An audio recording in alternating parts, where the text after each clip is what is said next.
ഹിമാലയത്തിൽ പുതിയ സസ്യത്തെ അടയാളപ്പെടുത്തി കൊയിലാണ്ടി സ്വദേശിയായ ഗവേഷണ വിദ്യാർത്ഥിനി SB Rituparna, associate professor doctor Vineetha ഗൗഡക്കൊപ്പം ഡിഡിമോകോർപ്പസ് ജാനകിയെ എന്ന സസ്യത്തെയാണ് കണ്ടെത്തിയത്.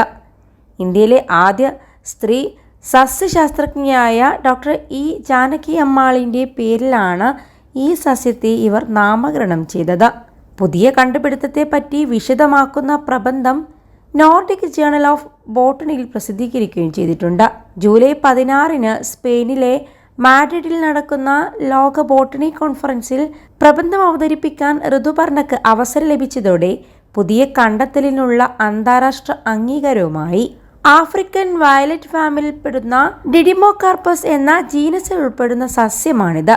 അരുണാചൽ പ്രദേശിലെ ഇന്ത്യ ചൈന അതിർത്തിയിലെ വെസ്റ്റ് കാമെങ് ജില്ലയിലെ ഉഷ്ണമേഖലാ വനപ്രദേശങ്ങളിൽ നിന്നാണ് സസ്യത്തെ കണ്ടെത്തിയത്.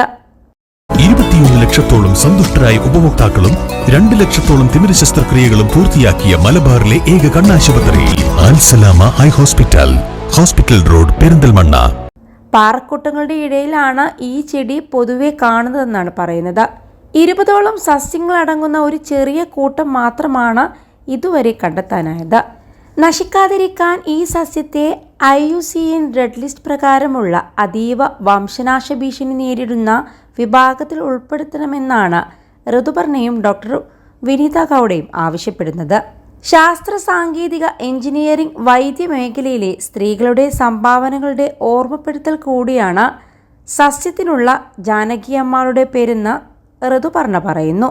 തലശ്ശേരിയിൽ ജനിച്ച ജാനകി അമ്മാൾ അമേരിക്കയിലെ യൂണിവേഴ്സിറ്റിയിൽ നിന്ന് ബോട്ടണിയിൽ ഡോക്ടറേറ്റ് നേടിയ ആദ്യ ഇന്ത്യൻ വനിതയായിരുന്നു. കൊയിലാണ്ടിയിലെ NV ബാലകൃഷ്ണന്റെയും കൊയിലാണ്ടി നഗരസഭാ മുൻ അധ്യക്ഷ K ശാന്തയുടെയും മകളാണ് ഋതുപർണ. ഭോപ്പാലിലെ ഐസറിൽ ഗവേഷണ വിദ്യാർത്ഥിനിയാണ്. ഡിഡിമോകോർപ്പസ് എന്ന ചെടിയുടെ പോളിനേഷൻ ബയോളജിയാണ് പഠന വിഷയം. ഗവേഷണത്തിനിടയിലാണ് ചെടിയിൽ പുതിയ സ്പീഷീസിനെ കണ്ടെത്തിയതും. പാല അൽഫോൻസ കോളേജിൽ നിന്ന് ബിരുദവും മാർ ഇവാനിയസ് കോളേജിൽ നിന്ന് PGയും നേടിയ ശേഷമാണ് ഗവേഷണത്തിലേക്ക് തിരിഞ്ഞത്.